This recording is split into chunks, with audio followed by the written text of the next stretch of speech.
Curta os nossos vídeos no YouTube, siga-nos no Instagram e visite o nosso site istoemanaus.com.br.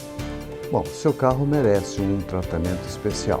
Lava Jato do Zé, com profissionais especializados, darão ao seu carro o tratamento que ele merece. Lavagem completa, aspiração, polimento cristalizado, lavagem interna e para você esperar uma sala climatizada com minibar. Mas não é só isso não. Lava Jato do Zé também oferece serviços de lavagem de tapetes, sofás e cadeiras. Lava Jato do Zé, direção Senhor Marcelino, o popular Zé. Avenida Perimetral, no Conjunto Castelo Branco, no Parque 10, telefone 99449-4786, bem atrás do lanche Filho da Fruta. No próximo bloco, vamos continuar conversando com o ginecologista, mastologista, presidente da Fundação SECOM e membro da Sociedade Brasileira de Mastologia, Dr. Gerson Mourão. É só conferir. Nosso assunto, nós não podíamos nos furtar de falar dos câncer, porque a gente vai falar sempre muito isso, que é para a pessoa tomar ei, se eu tenho uma normalidade no meu corpo, eu tenho aí um corrimento, a mulher principalmente, que acha comum ter um corrimento, isso não é comum. O homem que de repente aparece lá no membro dele, ou então na própria mama, como nós falamos num programa anterior aí, um desses aí. O homem também tem câncer de mama. E aí, o principal, o HPV, a famosa crista de galo, ainda é evidente nos tamanhos, foi doenças do ano 70, 80, mas até hoje ainda se tem a incidência dele. E ele que é o principal agente do câncer do colo uterino, câncer de pênis, câncer de reto, é ele. Tá vendo? Então, gente, aí agora com essa liberação da sexualidade, hoje cada vez mais está se tendo relações anal, sem camisinha. Gente, vocês não sabem o risco que vocês estão correndo de ter uma bactéria. Estou certo ou estou errado? Sem dúvida, sem dúvida. Hoje a questão da camisinha é um negócio vital. É uma das coisas que protege as pessoas do câncer do colo uterino.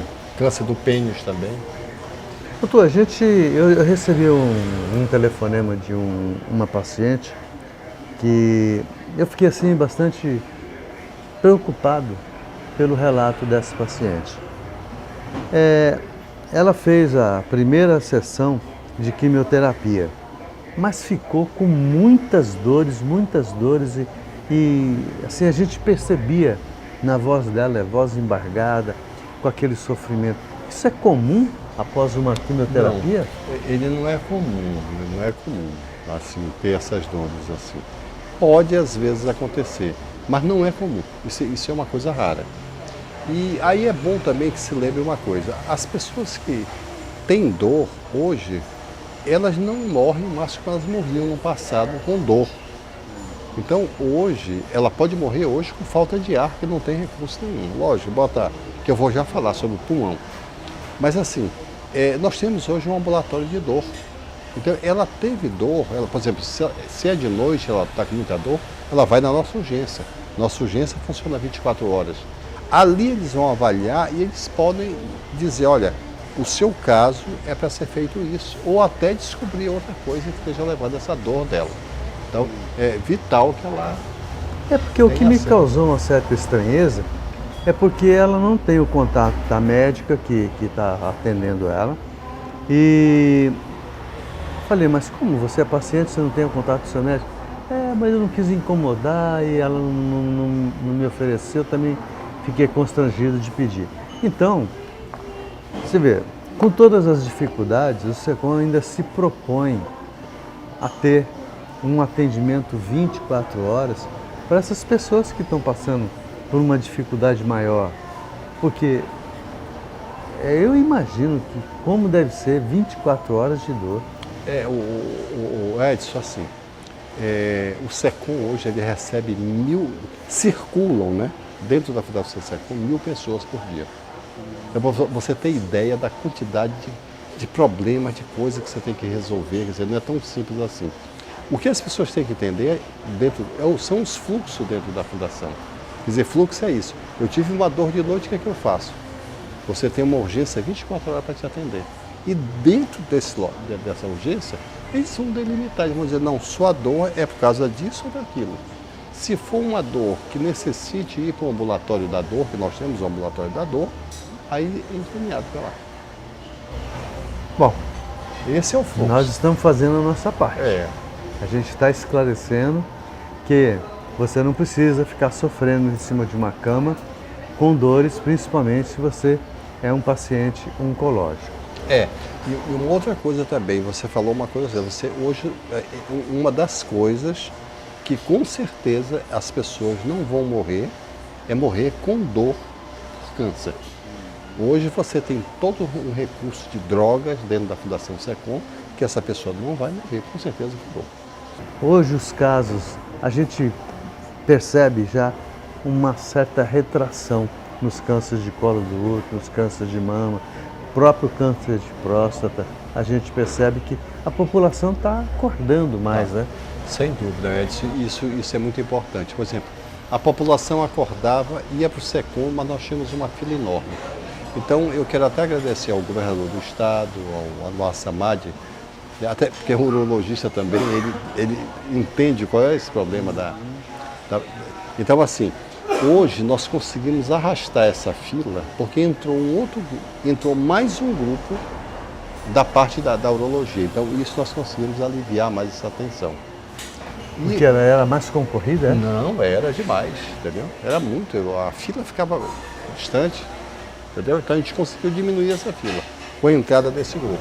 A gente fala muito, a parte de urologia, a gente liga muito ao homem, mas a mulher também tem problemas urológicos. Tem problema urológico, ela pode ter, lógico, numa proporção menor, mas ela pode ter, por exemplo, câncer de bexiga, né? Tem sim. Gente, câncer de rim. Pois é. Entendeu? E os rins, eu nunca imaginei que os rins fosse um órgão tão importante como é um coração, como é um fígado. Eu acho que cada um tem o seu papel e dentro do seu papel você tem a sua complexidade. Porque eu vejo, a gente às vezes tem contato com alguns pacientes e às vezes a gente vê paciente viajando, indo. Por quê? Porque teve dificuldades para chegar ao atendimento na hora, principalmente a mamografia, que ainda é uma pedra no sapato de muita gente, né, doutor? Agora, deixa eu colocar uma coisa.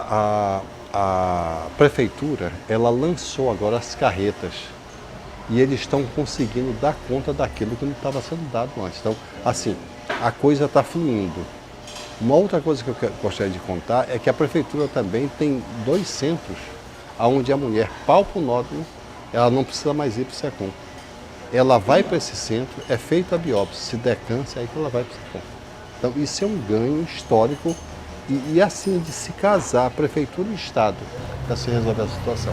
Porque o SECOM tem hoje um mamógrafo que já faz a biópsia, se for necessário. Isso, exatamente. Então, isso aí é a cereja do bolo. Ou seja, quanto mais cedo você descobrir o câncer, mais nós vamos precisar desse equipamento nosso. E com isso, com esse equipamento que você vai lá e não consegue palpar, você só consegue ver, ele faz a biópsia e você diminui em 15% a internação de pessoas para mama. Isso é outro ganho nosso. Doutor, e qual é o tratamento, qual é a situação do pessoal do interior? Porque a gente sabe, nós vivemos num lugar, principalmente eu não nasci aqui, mas escolhi aqui para viver e ter meus filhos e ter minha família. Mas a gente vê a dificuldade que se é o estado do Amazonas, quando você compara com o estado de São Paulo, quando você compara com o Rio Grande do Sul, quando você compara com o Paraná. Para mim, hoje, o Paraná é um estado de muita expressão médica, de muita expressão nessa área da medicina. Como é que vocês estão? Como é que está sendo feito esse atendimento para o pessoal do interior? Edson, a primeira coisa que a gente tem que entender é que dentro do nosso estado, só para você entender a dimensão continental do nosso estado, cabem aqui dentro 11 países europeus. Só para você ter ideia do tamanho do que é o estado do Amazonas.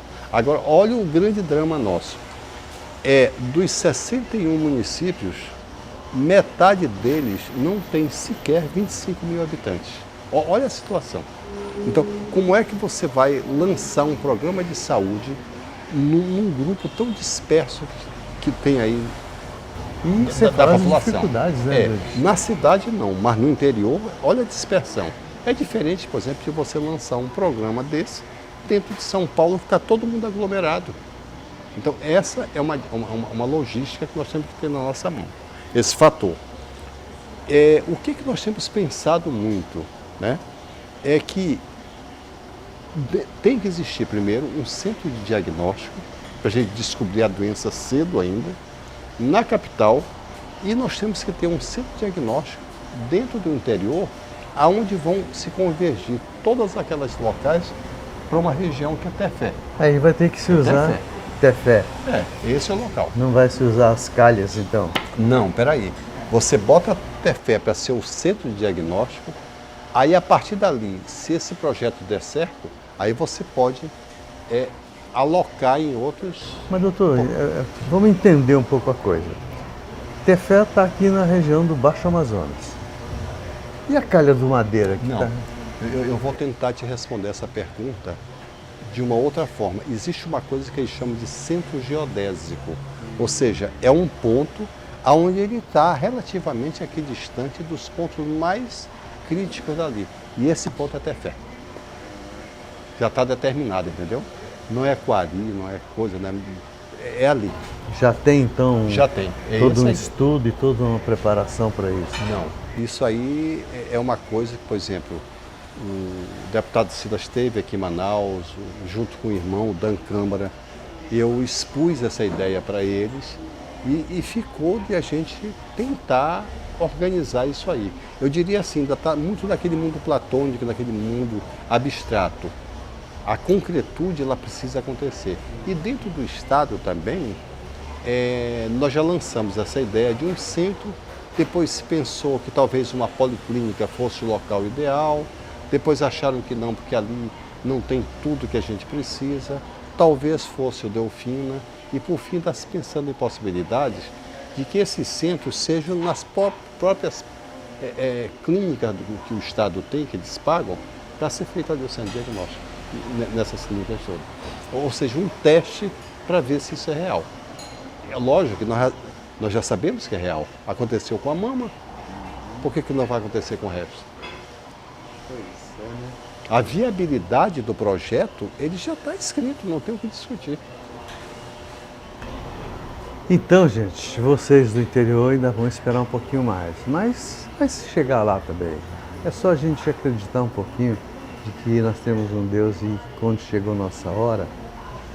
Vou te falar uma coisa, é triste você saber que uma pessoa se desloca do interior, vem para a capital e chega aqui e não é um câncer. Eu vou só te contar uma história. Eu me lembro que quando eu assumi a mama, logo que eu cheguei aqui para a residência médica, muitas pessoas vinham do interior para a capital e nessa época não tinha ultrassom no interior. E o camarada palpava, via um nódulo, olha, isso pode ser um câncer, mandava para a cidade. Chegava aqui, no SECOM, a gente com uma agulhinha furava aquele nódulo, era um cisto que tinha ali dentro. O que nós orientamos os médicos do interior? Olha, palpou um nódulo, não manda para a gente não, cara. Sabe o que tu vai fazer?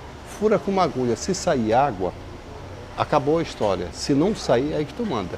Nós diminuímos a vinda das pessoas de lá em quase 20%.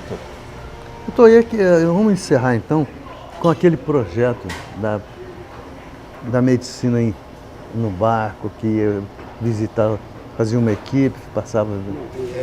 Isso é um projeto que foi criado pela MUNI, chamado Veio Tratar, que ia ser só para o colo do útero. Ou seja, nós íamos sair da Fundação SECOM, não é a nossa função, mas nós íamos sair da Fundação SECOM a cada 6 meses num barco, com todo o equipamento para se fazer o diagnóstico do câncer do colo, e nós íamos para o interior. E nos pontos, nas cidades polo do interior, o que acontecia? Nós íamos chegar nesse local E aí as pessoas viam com os exames dela preventivo alterado, em vez de você tirar um pedacinho, você cortava o colo. Se naquele resultado dissesse ali, olha, é só algo que ia virar um câncer, essa mulher está curada, não precisava vir para Manaus. Se naquele resultado dissesse, olha, aqui tem um câncer, ela viria direto para o SECOM. Aí nós ganharíamos tempo e salvaríamos muita vida. Essa é a ideia.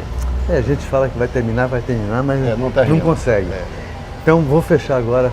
O governo federal tem dado alguma ajuda para a nossa instituição aqui? Tem assim, via verbas que os nossos deputados e nossos senadores vão, né? É através dessa via que nós temos. Nós estamos tentando agora ver se a gente consegue, para a Fundação SECOM, uma ressonância magnética pelo Ministério da Saúde. A gente está vendo se consegue. Bom, gente, só nos resta dizer, Dr. Gerson, muitíssimo obrigado por o senhor existir e também por emprestar o seu precioso tempo para levar essas informações tão preciosas que a gente passa por aqui. São pequenas? São, mas pode ter certeza que sempre vai de encontro em alguma necessidade que você tem. Muito obrigado, Dr. Gerson, muito obrigado e nos encontramos no próximo sábado às 7h30. Até lá!